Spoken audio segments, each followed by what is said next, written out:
नमस्कार, आदाब, सत श्री अकाल। मैं सुमित जायसवाल आ गया आपके लिए और एक नया वीडियो लेके। तो आइए शुरू करते हैं। दोस्तों, अब हम इस वीडियो में देखेंगे all aspect regarding the legal requirement for opening the retail medical store. एक रिटेल मेडिकल स्टोर ओपन करने के लिए क्या क्या लीगल रिक्वायरमेंट्स है, ये हम इस वीडियो में देखेंगे। तो चलिए, एक रिटेल मेडिकल स्टोर ओपन करने के लिए कौन से पॉइंट है वो हम एक बार इन शॉर्ट देख लेते हैं। मिनिमम क्वालिफिकेशन, एक रिटेल मेडिकल स्टोर ओपन करने के लिए मिनिमम क्वालिफिकेशन क्या होना चाहिए। स्पेस रिक्वायर्ड, स्पेस कितना होना चाहिए एक रिटेल मेडिकल स्टोर ओपन करने के लिए। एप्लीकेशन, वो कौन सा एप्लीकेशन है हम आगे देखेंगे। Register rent agreement, commercial tax receipt, tax demand bill, building map, PR card और registry, fridge bill, shop light bill, owner Aadhaar card और PAN card, pharmacist Aadhaar card और PAN card, pharmacist all document, shop photo. ये सभी point step by step in detail हम हमारे video में देखेंगे। Minimum qualification, एक रिटेल स्टोर ओपन करने के लिए मिनिमम क्वालिफिकेशन क्या होना चाहिए ये हम अब देखेंगे। डी फार्मेसी और बी फार्मेसी मिनिमम क्वालिफिकेशन होना चाहिए। और डी फार्मेसी और बी फार्मेसी होने के बाद जो भी पर्सन का डी फार्मेसी और बी फार्मेसी हुआ होगा वो रजिस्टर होना चाहिए in PCI, pharmacy council of India में। तो चलिए फ्रेंड, अब हम देखते हैं कि स्पेस कितना होना चाहिए एक रिटेल मेडिकल स्टोर ओपन करने के लिए। तो फ्रेंड्स, स्पेस होना चाहिए एक रिटेल मेडिकल स्टोर ओपन करने के लिए मिनिमम 120 स्क्वायर फीट, और उसे हम एक साधारण भाषा में कह सकते हैं 10 बाय 12 का स्पेस होना चाहिए to open the retail medical store. तो आइए फ्रेंड, अब हम देखते हैं एक एप्लीकेशन करना होता है जो कि रिटेल मेडिकल स्टोर ओपन करने के लिए। तो वो कौन सा एप्लीकेशन होता है उसके बारे में अब हम जानेंगे।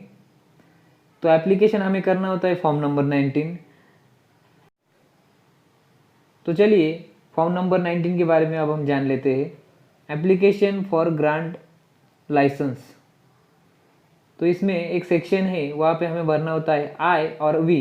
जैसे कि मैं यहाँ पे लिखूंगा, आई और वी Sumit Jaiswal son of Dhanraj Jaiswal humbly apply for the license to sell by wholesale or retail drugs specified in Schedule C and C1 excluding specified in Schedule X and or other than those specified in Schedule C and C1 and X to the Drug and Cosmetic Act Rule 1945 and also to operate a pharmacy on the premises situated at Aurangabad।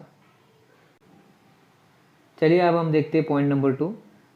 The sale and dispensing of a drug will be made under the personal supervision of a qualified person, namely जो भी यहाँ पे आपका qualified pharmacist होगा उनके नाम यहाँ पे आएंगे। चलिए, अब हम देखते हैं third point, categories of drug to be sold. कौन से ड्रग की ड्रग हम सोल्ड करने वाले हैं वो कैटेगरी हमें यहाँ पे मेंशन करनी होगी। अब हम देखते हैं 4 point, particular for a special storage accommodation. तो कुछ ड्रग के लिए स्पेशल स्टोरेज कंडीशन होती है जैसे कि फ्रिज, तो वो हमें यहाँ पे मेंशन करना चाहिए। चलिए, अब देखते हैं हम next point, 5th point, a fees of ₹3000 इसकी फीस होती है। तो यहाँ पे हम लिखेंगे 3000 has been credited to government of India account under the head of account. यहाँ पे आपको अकाउंट लिखना है, डेट लिखना है और सिग्नेचर लिखना है। तो आइए फ्रेंड्स, अब हम देखते हैं कि अदर लीगल रिक्वायरमेंट्स क्या लगती है एक रिटेल मेडिकल स्टोर ओपन करने के लिए। तो registered rent agreement, registered rent agreement हमें करना होता है 5 साल का। तो उसकी एक कॉपी हमें एज अ नोटरी करके रखनी होती है और वो हमें इस फाइल में जोड़नी होती है जो कि रिटेल मेडिकल स्टोर ओपन करने के लिए हम फाइल करने वाले हैं। तो आइए, अब हम देखते हैं नेक्स्ट पॉइंट की ओर, commercial tax receipt. Commercial tax receipt, इसमें कमर्शियल टैक्स रिसिप्ट में महानगर पालिका के जो भी टैक्सेस आएंगे जैसे कि हाउस टैक्स, रेंट टैक्स और जो भी टैक्स अदर टैक्स आएंगे वो टैक्स इसमें इंक्लूडेड होते हैं। तो इन सभी की रिसिप्ट हमें इस पर जोड़नी होती है। चलिए, अब हम देखते हैं third point, tax demand bills. जो भी टैक्स डिमांड बिल्स होते हैं वो हमें यहाँ पे जोड़ने होते हैं। हमारा नेक्स्ट पॉइंट है बिल्डिंग मैप। तो बिल्डिंग मैप हमें इस तरीके का बनाना होता है जिसकी left side, right side, front side और बैक साइड, ये चारों साइड कवर होनी चाहिए बिल्डिंग मैप में। अब हमारा नेक्स्ट पॉइंट है पीआर कार्ड और रजिस्ट्री। पीआर कार्ड और रजिस्ट्री की एक कॉपी हमें जोड़नी होती है उस फाइल को जो कि हम यूज़ करने वाले हैं to open the registered medical store. अगर आपके पास रजिस्ट्री नहीं है तो आप पीआर कार्ड जोड़ सकते हैं, अगर पीआर कार्ड नहीं है तो आप रजिस्ट्री की एक कॉपी जोड़ सकते हैं। चलिए अब हम देखते हैं नेक्स्ट पॉइंट की ओर, fridge bill.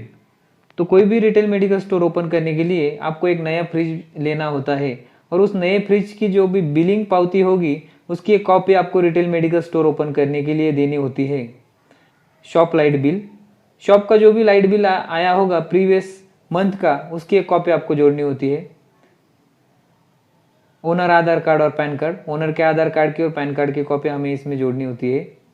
Pharmacist Aadhaar card और पैन कार्ड, फार्मासिस्ट के आधार कार्ड और पैन कार्ड की कॉपी हमें इसमें जोड़नी होती है।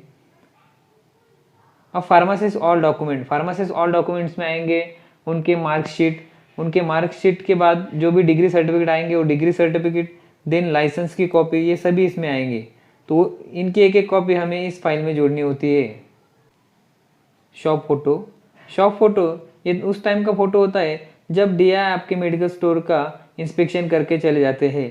तो इस शॉप फोटो को आपको जोड़ना होता है उस फाइल को जो आप करने वाले हैं to open the retail medical store.